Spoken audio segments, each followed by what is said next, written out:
இது ஸ்போக்கன் ஹிந்தி டே 8 வீடியோ. தெரியுமா அப்படின்னு கேட்குறதுக்கு ஹிந்தியில் ஆத்தா ஹே அப்படின்னு சொல்லுவாங்க. ஒரு செயலை செய்யும் திறன் இருக்கிறதா அப்படின்ற அர்த்தத்தில் இது வரும். எக்ஸாம்பிள்ஸ் பார்க்கும்போது நமக்கு புரியும். சமைக்க தெரியுமா அப்படின்னு சொல்கிறதுக்கு கானா பனானா ஆத்தா ஹே.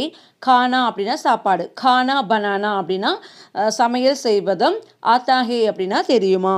வண்டி ஓட்ட தெரியுமா, காடி சலானா ஆத்தா ஹே. காடி அப்படின்னா வண்டி, சலானா அப்படின்னா ஓட்டுவது, ஆத்தா ஹே தெரியுமா. நீந்தல் தெரியுமா, தைர்னா ஆத்தா ஹே. தைர்னா அப்படின்னா நீந்தல், ஆத்தா ஹே தெரியுமா.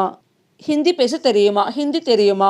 இங்கிலீஷ் தெரியுமா அப்படின்னு கேட்போம். அதுக்கு ஹிந்தி ஆத்தி ஹே, இங்கிலீஷ் ஆத்தி ஹே அப்படின்னு சொல்லணும். இங்கிலீஷ், ஹிந்தி இந்த வார்த்தைகள் ஹிந்தியில் பெண்பால் வார்த்தைகளாக சொல்லுவாங்க. அதனால ஆத்தா ஹே அப்படின்னு சொல்லக்கூடாது, ஆத்தி ஹே அப்படின்னு சொல்லணும்.